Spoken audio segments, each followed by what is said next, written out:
આજે અષાઢ સુદ ત્રીજ ચૌથ ભેગા છે. આજે શુક્રવાર છે, તારીખ 17/7/2026 વર્ષ છે. આ વચનામૃત ચાલુ કરતાં પહેલાં એક દ્રષ્ટાંત આપણે જોઈએ. નદીનો કિનારો હતો.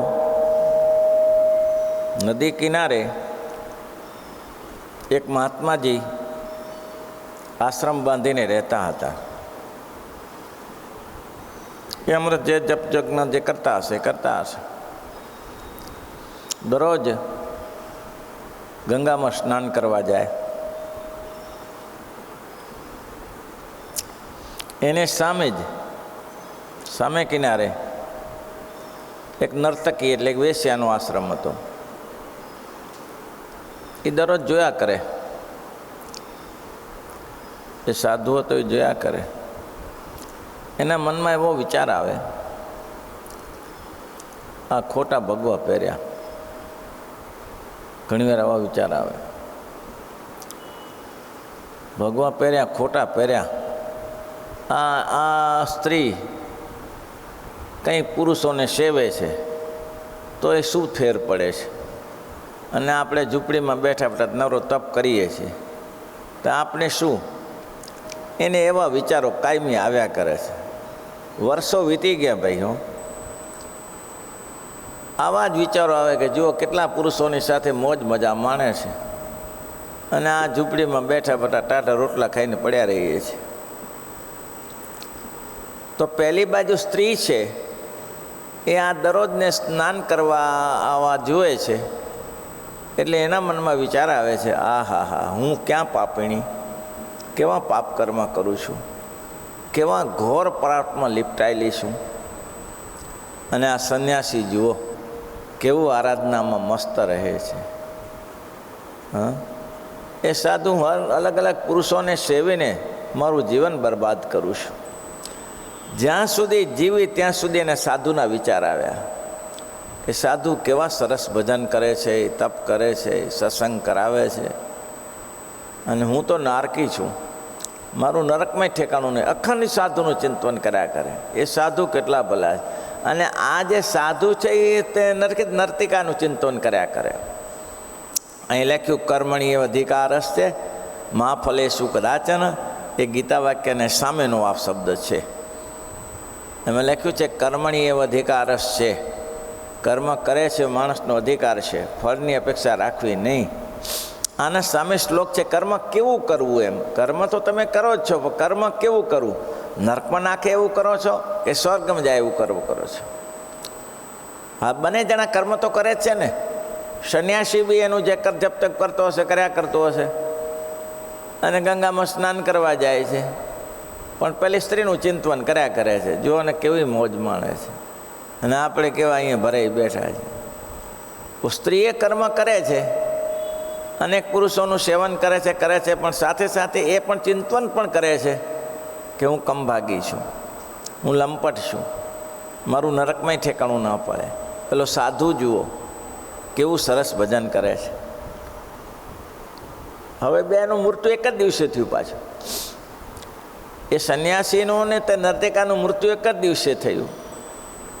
બને તો ધર્મરાજાને આંગળે ઊભા રહ્યા જઈને. તો ધર્મરાજાએ ઓર્ડર ફરકાવ્યો કે આ સ્ત્રીને સ્વર્ગ આપો અને આ સાધુને નરક આપો. બોલો. એટલે સ્ત્રીએ સામેથી કીધું, સાહેબ તમારું કંઈક ભૂલ થતી હશે. એ સાધુ છે ને હું તો નર્તકી છું, એટલે મને નરક મળવું જોઈએ અને એને સ્વર્ગ મળવું જોઈએ. ધર્મરાજાએ કહ્યું બરાબર છે, જે મેં નિર્ણય આપ્યો છે બરાબર છે. કેમ? એ 70 વર્ષ સુધી જીવ્યો ત્યાં સુધી સમુદ્ર નદીના કિનારે તારું ચિંતન કર્યું. તો એના હૃદયમાં તું ભરાઈ ગઈ છું, એટલે સત્કર્મ નથી કર્યું, અસત્કર્મ કર્યું છે, એટલે એને નરક મળવા પ્રાપ્ત છે. તું ભલે નર્તકી હતી પણ તને પશ્ચાતાપથી આ કરતો હતો કે હું ખોટું કરું છું, મારે આ ન કરવું જોઈએ, પણ પેટને વાસ્તે કરું છું અને આદતને વાસ્તે કરું છું, પણ ખરેખર ખોટું કરું છું. અને તે એવું વિચાર્યું કે સાધુ જેવું મારું જીવન કેમ ન થાય. એટલે તારું ચિંતન સરસ હતું, તારું કર્મ ખરાબ હતું, પણ તારું ચિંતન સારું હતું. અને આ સાધુનું કર્મ સારું છે પણ ચિંતન ખરાબ છે. ભાઈ કોઈ પણ વિષય ખાવાની પ્રક્રિયામાં ફેર પડશે? રાક્ષસ ખાય કે ભગવાનના ભક્ત ખાય એમાં ફેર પડે? એ બે હાથેથી જ લેવાનું છે કોળીઓ અને મોઢામાં જ મૂકવાનો છે, અને બધી પ્રક્રિયા સરખી છે. પણ ફેર કેટલો કર્યો મહારાજે? મહારાજ કે ભગવાનમય થવું જોઈએ. હવે જોઈએ, શ્રીજી મહારાજ બોલ્યા છે જેટલા ગ્રંથ છે તે સર્વે ગ્રંથોને સાંભળીને કેટલાક જીવ છે તે એ ગ્રંથનો ધર્મ અર્થ અને કામ પર જાણે છે. બસ આ મોસ્ટ ઓફ આ જાણે છે. ધર્મ અર્થ અને કામ, મોક્ષ સુધી કોઈ વાતની નથી. આ શું છે? આને કયો ધર્મ કહેવાય? ધર્મ અર્થ અને કામને કયો ધર્મ કહેવાય ભગતજી? આને કયો ધર્મ કહેવાય? નીતિનભાઈ બોલો. હે? મનુષ્ય ધર્મ? હે? કલ્પિત ધર્મ નહીં. કલ્પિત ધર્મ તો આભાસી હોય છે, એ નહીં. સામાન્ય ધર્મ કહેવાય. ધર્મ તો કંઈક તો કરે જ છે ને. છોકરી છોકરા પ્રણાઈ આપે છે, બે રોડની સાઈડ બે ઝાડ વાવી આપે છે, પરબની પર્વતો બાંધી આપે છે, ભોજનાલય ખોલી આપે છે. આ બધું કરે છે, સારું જ કરે છે. એમ કલ્પિત નહીં, સારું જ કરે છે, ખોટું નથી કરતા. એને કે ધર્મ અર્થ અને કામ. ધર્મશાળા બનાવી આવે છે, આવતા જતા જાત્રિકોને રહેવા થાય, એને ભોજનની વ્યવસ્થા કરી આપે. સારું કામ નથી? સારું જ કામ છે. કોઈ ગરીબ માણસો હોય, અનાથ માણસો હોય, તેને લગ્ન કરી આપે છે. અનાથ માણસ માટે આશ્રમ ખોલીને એ લોકો એનું પાલન પોષણ કરે છે. જેમ કે સુરતમાં પેલા ભાઈ છે, 25-30 દીકરીઓ રાખે છે. કોઈ ન હોય તેને લઈ જાય, કોઈ ન હોય અને દીકરીની જેમ જ રાખે પાછા. એટલું જ નહીં, પણ એને એવી રીતે લગ્ન કરી આપે, બધું દાયજો જે કંઈ છે એ આપે. એને ઘરે તકલીફ હોય તો કોઈ કરોડપતિ માણસ છે પણ એ કામ કર્યા કરે છે. તો સારું કામ કરે છે કે ખરાબ કર્મ કરે છે? જેનો કોઈનો આધાર નથી એને સંઘરી રાખે છે, એ સારું કર્મ કરે છે કે ખરાબ કર્મ કરે છે? હે ભાઈ, કામ તો સારું જ કરે છે. તમારી જે નગુરા કંઈ કરતા નથી, કરોડો રૂપિયા પડ્યા છે અને અહિયાં કરીને ખાઈ પીને પડ્યા રહે છે, કંઈ સેવાનું જેને સમજણ જ નથી, એના કરતાં ઘણા સારા છે. પોતાની પાસે જે સદલક્ષ્મી છે તેનો સદવ્યય કરે છે, લક્ષ્મીનો સદવ્યય કરે છે. આપણે ભગવાને જે પૈસા આપ્યા છે એનો માટે આપણે કંઈક કરી લેવું જોઈએ, આત્મસાત કરી લેવું જોઈએ. પણ છે સામાન્ય ધર્મ, એ ભાગવત ધર્મ નથી. ધર્મ બે પ્રકારનો છે, એક સામાન્ય ધર્મ અને બીજો ભાગવત ધર્મ. આને સામાન્ય ધર્મ કહેવાય. તો કે એનું ફળ શું મળે? જો આ લખે છે એનું ફળ શું મળે? તો કે ધર્મ અર્થ અને કામ પર જાણે છે. પછી એમ જાણીને પોતે ધર્મ અર્થ કામ તેને અર્થે યજ્ઞ વ્રતાદિક શુભ કર્મ કરે છે, તેનું ફળ પણ દેવલોક, બ્રહ્મલોક ને મૃત્યુલોક તેને વિશે ભોગવીને પછી પાછો પડે છે, નરક 84 જાય. આ જ થાય. ભોગવી લીધું, પતી ગયું. તમે જેટલું અહીંયા પુણ્યદાન કર્યું તમને સામે મળે. પછી 1 જન્મે મળે કે 2 જન્મે મળે કે 25 જન્મે મળે, પણ મળે ને મળે. તમે કોઈ માણસ મજૂરી કરે તો મજૂરી કરનારો શેઠ એને પગાર આપે જ છે. તેમ ભગવાન કહે છે તે જે કર્મ કર્યું છે એ કર્મનું ફળ હું તને આપી દઈશ. તું નિશ્ચિંત રહેજે, તે કરેલું નિષ્ફળ નહીં જવા દઉં. કરેલું કર્મ તો તને આપીશ જ, પણ થાય શું? ધર્મ અર્થ કામ પર જાણે છે. શું જાણે છે? કે આપણે સારું કરીએ. આ લોકો આવું જ માને છે, આપણે સારું કરીએ તો ભગવાન આપણે સારી રીતે સુખી રાખે, આપણે બીજાને સુખી રાખીએ તો ભગવાન આપણે સુખી રાખે. આ એક સામાન્ય ધર્મ છે. કોઈને આપણે ઈજા ના પહોંચાડી તો આપણે શું ઈજા પહોંચાડે? અને એમે કરતાં તમે ઈજા પહોંચાડે તોય શું બીજા? તમારે કોઈને ઈજા નહીં પહોંચાડવાની. તમારે એમ માનવાનું કે ના, આપણે ગંભીર રહેવું જોઈએ. એ તો કદાચ અજ્ઞાની હશે, એને સમજણ નહીં હોય એટલે આવું કરતો હશે. પણ મારે શું સમજણ હોવા છતાં મારે એવું શા માટે કરવું જોઈએ? તો કે છે ધર્મ અર્થ અને કામ તે અર્થે જ યજ્ઞ વ્રતાદિ શું? યજ્ઞ કરે, વ્રત કરે, તપ કરે, ધારણા પારણા કરે, પણ શેના માટે? ધર્મ અર્થ અને કામ પ્રમાણે. બસ ઘણા લોકોને કહે મેં નિયમ રાખ્યું છે. શું નિયમ રાખ્યું છે? લગ્ન થાય તો લગ્ન થઈ જાય, બસ આ નિયમ. મળેનું સુખ અહીંયા કાં તો આ લોકમાં સુખ મળે, અને કહેતે આ લોકમાં સુખ ન મળ્યું તો પરલોકમાં સુખ મળે, પણ ફળ મળે ને મળે. ઘણા લોકો ભાઈ એકાદશી કરે છે શેના માટે? છૂટાછડા થઈ જાય ભાઈ, બે રીતે હોય ને ભાઈ. પણ આ બેઠા એ છૂટાછડા થતા નથી ને, કાંઈ ઠેકાણું પડતું ને, બે વચમાં ભરાઈ બેઠા એવું છે ભાઈ. બેમાંથી એક તો થવું જોઈએ ને. તમે છે ને ધારણા પારણા ચાલુ કરી દો. 24 આવે છે ને ભાઈ, અધિક માસ જો શરૂ થાય છે. અહીંયા કહે છે કે જે કર્મ કરે છે એ શેના માટે કરે છે? શુભ કર્મને માટે. કે હું આ વ્રત કરું, તપ કરું, જપ કરું તો મારું આ કામ પતી જાય. બસ આ ધર્મ અર્થ અને કામ પ્રમાણે છે. આનાથી મોક્ષની અપેક્ષા નહીં રાખવાની. આનાથી માનવાનું કે મારો મોક્ષ થઈ જશે, ના થાય.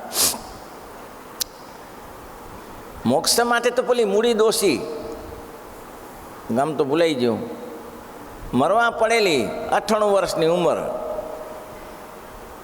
અને 6 મહિના ખાટલામાં પડી. ડોહો કે એ આ દોષી મરે ને તો હું એને 11 એકાદશી આપું. હવે દોષી 6 મહિનાથી ખાટલામાં પડેલી, ઊભી થતી નથી, હું 11 કી આપું. દોષી ખાટલામાંથી ઊભી થઈ હતી. મારા પીઠિયા, તારી એકાદશી મને શું કામની છે? તું મને એકાદશી આપે? હા, તારા જેવાને તો 500 ને અક્ષરધામમાં લઈને જવાની મારી ત્યાર છે. બોલો, તારા જેવાને 500 ઉપાડીને અક્ષરધામમાં લઈ જાઉં. છતાં હેરાન થતી હતી દોષી કે કર્મ કરેલા ભોગવા જ પડે. કે આટલો વટ, આટલો પાવર, છતાંય જે શુભ કર્મ કે અશુભ કર્મ કર્યા છે કર્મ કરવા પડે. શુભ કરશો શુભ ભોગવશો, અશુભ કરશો તો અશુભ કરો છો. પણ જો મોક્ષની અપેક્ષા ન રાખો તો ખાલી આટલી જ અપેક્ષા રાખો, ધર્મ અર્થ કામ પર જાણે છે. એમ જાણીને ધર્મ અર્થ અને કામ તેને જ અર્થે યજ્ઞ વ્રતાદિ શુભ કર્મ કરે છે. મોસ્ટ ઓફ ઘેટા વગેરે છે, આ વધેરે છે, તે વધે, કોડું વધેરે છે. આનું ફળ એ જ છે શું? આપણે પુત્રની પ્રાપ્તિ જોઈએ. આજથી વર્ષો પહેલાં ગુરુ ગૃહ ગાયેવું મહિષપાલા, ગુરુ ગ્રહ ગાયેવું ભૂપત દયાળા, ચરણ ચાપી કરી વિનય વિશાલા, ચરણ ચાપી કરી વિનય વિશાલા. દશરથ જેવા દશરથને સંતાનો નહોતા, ત્યારે પુત્રની પ્રાપ્તિ કરવા માટે ગુરુ ગ્રહ ગહેવું તુરંત મહિપાલા, ચરણ ચાપી કરી વિનય વિશાલા. શું વિશાલા કરી? ધર્મ ધુરંધર મા મુનિ જ્ઞાની, ધર્મ ધુરંધર મહામુનિ જ્ઞાની, હૃદય વસત જીમી સારંગ પાણી, હૃદય વસત જીમી સારંગ પાણી.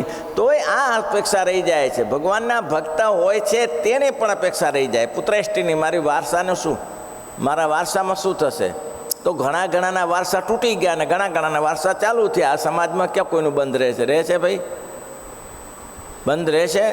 મેં પહેલે કહ્યું કૂકડું બોલે તો જ વાણું વાય, કૂકડું ના બોલે તો વાણું વાય નહીં, સૂર્ય ઉગે નહીં. કૂકડાને બોલવું જ પડે. તારા જેવા કેટલાય ખતમ થઈ ગયા. માનધા હતા મહીપતિ કૃત્યો ગેલ અહંકાર ભૂતો ગતા, શેતુર જૈન મહોદો વિરચિતો ક્વાસૌ દોષાંત્યક ના કે ના આપી સમમ ગતા વસુમતી મુંજાત. તો આ સાથે આ પૃથ્વી કોઈની સાથે ગઈ નથી, મકાનો કોઈ સાથે ગયા નથી. માનધાતાનું વચન છે. કોઈ લઈ ગયું નથી ભાઈ. માનધાતા જેવા માનધાતા ચાલ્યા ગયા છે. આખી પૃથ્વીનું એક ચક્રી રાજ્ય કરતા હતા. તે રહ્યું ને ગ્રસ્તોને આ રેજ છે શુભકામના રહેશે. કઈ શુભકામના? એને આ શુભકામના કોઈને મારી નાખું, કાપી નાખું, એના માટે કોઈ વ્રતાદી યજ્ઞ કરતું નથી. કોઈને કાપી નાખું, મારી નાખું, તોડી નાખું, એના માટે કોઈ વ્રતાદી યજ્ઞ કરતા નથી. પણ યજ્ઞ કરે છે શેના માટે? એને કીધું કે યજ્ઞ વ્રતાદી શુભ કર્મ કરે છે. શું કરે છે? મારે તે પુત્ર નથી, તે પુત્રની પ્રાપ્તિ થાય. ઘણા વર્ષો થઈ જાય મારા લગ્ન થતા નથી, તો લગ્નની પ્રાપ્તિ થાય, પત્ની પ્રાપ્ત થાય. બસ આને આ શુભ કર, કોઈ અશુભ કર્મ નથી એમાં કાંઈ. તો શુભ કર્મને માટે કરે છે. અને એટલા માટે કહે છે ધર્મ ધુરંધર મહામુનિ જ્ઞાની, ધર્મ ધુરંધર મહામુનિ જ્ઞાની, હૃદય વસત જીમી સારંગ પાણી, હૃદય વસત જીમી સારંગ. હે ગુરુ ગ્રહ ગાયવું તુરંત મહિપાલા, ગુરુ ગ્રહ ગાયવું તરંત મહિપાલા, ચરણ ચાપી કરી વિનય વિશાલા, ચરણ ચાપી કરી વિનય વિશાલા. ગુરુજીને પ્રાર્થના કરી, ગુરુજી ગમે તે કરો, મને પુત્રેષ્ટિ યજ્ઞ કરી આપો, અને પુત્રની પ્રાપ્તિ થાય તો મારો કોઈ વારસદાર બચે. તે એ વારસ તૂટી નહીં હોય. આ મોદી સાહેબ રાજ કરે છે અત્યારે, તેના વારસામાં આવ્યા હશે ભાઈ. મોદી સાહેબ એના વારસામાં આવ્યા હોય. મોદી સાહેબનો પાછો કોઈ વારસો નથી ભાઈ, શું કરવાનું પાછું બોલો. હવે આ ક્યાં કોઈના વારસા રહ્યા છે વારસા? પણ માણસ પ્રયત્ન કરે છે. અત્યારે ગ્રસ્તાશ્રમી હોય તો મરવા સુધી પ્રયત્ન કરે કે દીકરો સ્વામી થાય તો સારું, દીકરો સ્વામી થાય તો સારું, અને પછી એ જ માથામાં મારે પાછો. એવું છે. છતાંય આવી પુત્રેષ્ટિ અપેક્ષા રહે છે. તરત જ દશરથજીને વશિષ્ઠ મુનિએ કહ્યું, એક કામ કર, પુત્ર એષ્ટિ કામ શૃંગી બોલાવા, પુત્ર હેતુ કામ શૃંગી બોલા. એકલ શૃંગીને બોલાવો. તો કે ગુરુજી તમે ત્યાં તો મારું કામ નહીં, પુત્ર આપવામાં તો એકલ સંગી કામ કરે. ભગતિ સહિત મુનિ આહુતિ દેહુ, ભગતિ સહિત મુનિ આહુતિ દેવું. શૃંગી ઋષિ આવે અને એ જો ભક્તિ સહિત પુત્ર આહુતિ આપે તો એક નહીં કે 4 પુત્રની પ્રાપ્તિ થાય. તો કે હું કાલને કાલ બધી મારી સ્વારી શણગારીને જવું, સ્વારી કામ ન લાગે. મહાપુરુષોના ચરણે જવું હોય તો સ્વારી કામ ન લાગે. એવું છે. ત્યારે પેલું એક વાક્ય મેં કહ્યું હતું, સંગીતકાર શું નામ હતું, ભૂલાઈ ગયું નામ પાછું. સંગીતકાર ગુરુ તો હરિદાસ. તાનસેન. તાનસેન અકબર બાદશાહના શોખીન બાદશાહ, બહુ સંગીતના રાજા. મુસ્લિમ રાજાઓ સંગીતના શોખીન બહુ. આ મહાપુરુષને કોની પડી હોય? તેને અકબર બાદશાહને તે સંગીત તાનસેન સુણાવે. હવે રાજા કયો હશે બહુ ખ્યાલ નથી. બહુ સુંદર ગાન સુણાવે. રાજા એક દિવસ મોજમાં હતા. બાદશાહે કહ્યું, તાનસેન એક વાત પૂછું? મારે ના પૂછવું જોઈએ. આ દુનિયામાં તારા જેવી ગાયકી મેં જોઈ નથી. આ દુનિયામાં તારા જેવી ગાયકી, આ તો શોખીન માણસો દરેકને અલગ અલગ બોલાવે, તારા જેવી ગાયકી મેં સાંભળી નથી. પણ છતાંય હું તને પૂછું છું. તો કે પૂછો. તારા કરતાં કોઈ ગાનાર, સારું ગાનાર છે? તારા કરતાં કોઈ સારું ગાનાર છે આ પૃથ્વી પર? છે. કોણ છે? મારા ગુરુ હરિદાસ. એમ? તો કે આ તારા કરતાં સારું ગાય છે, જબરદસ્ત ગાય છે. તો કે આપણે જઈએ કાલે જ સર સમાજ લઈને. તો કે સર સમાજ કામ નહીં લાગે. તો તમે સિમ્પલ, તમારી દાઢી બાઢી કામ નહીં લાગે. બહુ સિમ્પલ અને સાદી રીતે આપણે બે જઈએ. કોઈ મુમુક્ષુ ગુરુને પાસે જતા હોય એમ જઈએ ને ચૂપાચૂપ બેસી જવાનું. તમારે એક શબ્દ બોલવો નહીં. ગુરુજીને સાંભળવા હોય તો કે નહીં બોલવું. હવે બંને ગણા ગયા બાદશાહને. આ 2 જણા ગુરુની આવ્યા હતા. આ ઝૂંપડીમાં બેઠેલા, ઘાસની ઝૂંપડી. અને ત્યાં ગયા. તાનસેને વિનંતી કરી, ગુરુજી અંદર આવું? તો કે આવી શકે. આવો ઘણા દિવસે આવ્યા, આવો. પછી વાતચીત થતાં તાનસેને કહ્યું કે એક સિંગ સીવડાવું, એક તાન સુણાવું. हाँ हाँ सुनाइए सुनाइए, एक तान सुनाऊँ तो सुनाइए सुनाइए। અને તાનસેને ગાયકી રજૂ કરી. આને શું પડી ઓલિયા પુરુષોને? હા, ગાયકી રજૂ કરી અને ત્યાં જોઈ જાણીને તાનસેને લોચો માર્યો. ગુરુજી નહીં નહીં નહીં નહીં નહીં નહીં એ નહીં એ નહીં એ નહીં લાઓ મુझे આપ મુझे દીજીએ. અને ગુરુજી જે સંગીત છેડ્યું બોલાને કીધું હતું કે બોલતો નહીં હો ભાઈ. રાજાને કીધું તો મારે મૂગા બેસી રહેવાનું, બોલવાનું નહીં, જપીને બેસવાનું. આને શું સંગીત છેડ્યું. અને જ્યારે હરિદાસે બોલે, હરિદાસ કે એ કોણ ને? ચલો ચલો ચલો નીકળો યહાં સે. પતિજી એને કોની પડી છે? હા, એટલે આને કીધું હતું કે ભાઈ બોલવાનું. અરે બોલવું નહોતું પણ બોલાઈ ગયું પહેલાં. હા, કંઈ બોલવું નહોતું પણ એવું સંગીત સાંભળીને નહોતું બોલવું તો બોલાઈ ગયું. એટલે મારે ક્યાં બોલવું હતું કે? તો પતિજું ને હવે શું સાંભળવા મળશે? સુર સાંભળવા મળે ને? અરે ગજબ છે ગજબ છે, ગજબ છે તાનસેન. હું તો એમ સમજો હતો કે આ જગતમાં તારા જેવું કોઈ ગાતું નથી, પણ ગજબ છે હરિદાસને. તારા ગુરુને વારી જવું, ધન્યવાદ, કોટાન કોટી વારી જવું કે હજી આવી ગાયકી પડી છે. અને એક ઝૂંપડીમાં એક ગાયકી પડી છે ને ઝૂંપડીમાં. અને પછી જે પ્રશ્ન પૂછ્યો એ બહુ મહત્ત્વનો પૂછ્યો. નવાબે કહ્યું, બાદશાહે કહ્યું, તાનસેન એક પ્રશ્ન પૂછું? તો કે પૂછો. तेरा गुरु इतनी अच्छी तान सुनाते हैं तो तू इतनी अच्छी तान क्यों नहीं गा सकते हैं? तो बहुत सरस तानसेने કહ્યું કે गुरुजी मैं आपके पास पैसा के लिए गाता हूँ और मेरा गुरुजी भगवान के लिए गाता है. मैं सिर्फ आपके लिए पैसा के लिए गाता हूँ और मेरा गुरुजी मैं एक नवाब को रिझाने के लिए गा रहा हूँ. मेरा गुरु नवाब का नवाब को रिझा रहा है. कैसे भी नहीं हो सकता है भाई, ये कैसे भी नहीं हो सकता. नवाब की और आपकी रीत नहीं हो सकती. ऐसी बात है भाई. ધર્માર્થ કામ પર આ બધું કામ કરે છે મહારાજ, કે એમાં કંઈ ફેર ના પડે. ફળ શું મળે? તમે યજ્ઞ જ આદિ કર્યા, પુત્ર એષ્ટી માટે કે પુત્ર મળી ગયો, ધનને માટે કરે ધન મળી ગયું, ગામગ્રાસ માટે ગામગ્રાસ મળી ગયું. તમે જેના માટે કરો એ ફળ તો ભગવાન આપે છે. તો કે ના મળ્યું તો ના મળ્યું બીજા જન્મે. કરેલું નિષ્ફળ જરૂર જાય. તમે ના કર્યું તો બીજા જન્મે મળે ને મળે. તો કે પછી મળી ગયું પછી શું થાય? કર્મ કર્યું, સત્કર્મ કર્યું તમે, પણ એ સામાન્ય ધર્મનું કામ કર્યું આ લગતને રૂઝાવવા માટે, તો થાય શું કે એને દેવલોકમાં જવાનું, સ્વર્ગમાં જાય. અને સ્વર્ગ આ બધું સાચું જ છે, કાંઈ ફેરફાર નહીં થાય. સ્વર્ગ નરક ખોટું કોઈ કરી શકશે નહીં કોઈ. ભગવાનના અક્ષરધામને ખોટું નહીં કરી શકે. હા, આ એમાં કંઈ બે મારાનો ફેર નહીં પડે. શ્રીજી મહારાજ એટલા માટે તો એક સરસ વાત કરી ગઢપુરમાં મહારાજ કે જ્યારે તમારી દ્રષ્ટિએ અમારા જેવી થશે ને ત્યારે ગઢડું શહેર નહીં દેખાય, આ લીમડો નહીં દેખાય, દાદા ખાચરનો દરબાર નહીં દેખાય, તમને ડાયરેક્ટ જ અક્ષરધામ જ દેખાશે. અહીંયા અક્ષરધામમાં ઉપર જવું પડે એવું નથી. અક્ષરધામમાં ઉપર જવું પડે, ઊંચું કેટલું હોય.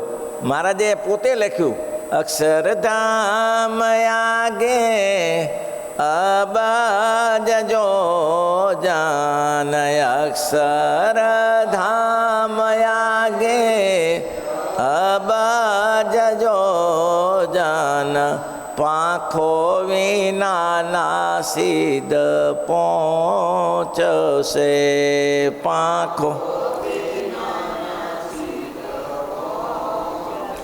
પાંખો તો શ્રીજીની આજ્ઞા ઉપાસના, પાંખો તો શ્રીજીની આજ્ઞા ઉપાસના, તે થકી આણું દૂર લાગશે, તે થકી આણું.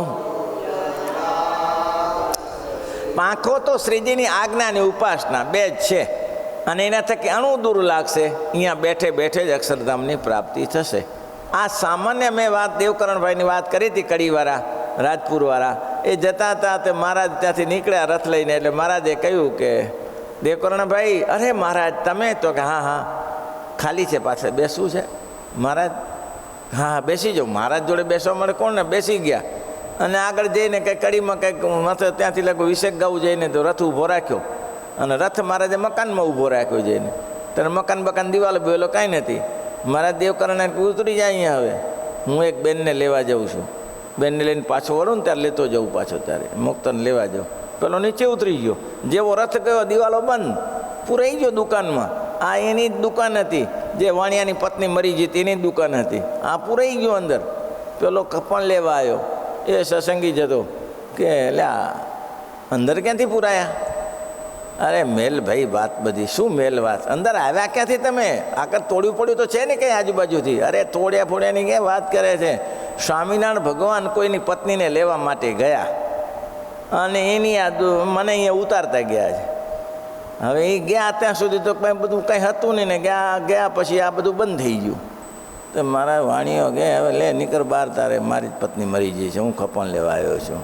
મારું આટલું મહારાજના શ્રીજી મહારાજના સામે આવરણ નથી, આવરણ આપને છે, અને એ આપણે તોડી શકતા નથી. મેં ઉદંબરાનું દૃષ્ટાંત આપ્યું હતું કે ઉદંબરાનું ફળ છે, એ ઉદંબરાના ફળમાં અનંત કીડાઓ હોય છે, પણ ચામડી તોડીને એકે બારે ઉમરી ફરું વિશાળ તવ માયા, ફલ બ્રહ્માંડ અનેકની નીકળી ના શકે. એ એનું બ્રહ્માંડ, એ જ્યારે મરી જાય ત્યારે પ્રલય થઈ જાય. એ ઉંબરાનું ફળ ફૂકી જાય ને ત્યારે પ્રલય થઈ જાય એનો. તેમ આપણે આ બ્રહ્માંડ ઉંબરીની જે મને વિશાળ માયા છે આપણે નીકળી શકતા નથી. એ નીકળાય કેવી રીતે? ધ્યાને કરી નીકળાય. શ્રીપતિમ શ્રીધરમ સર્વ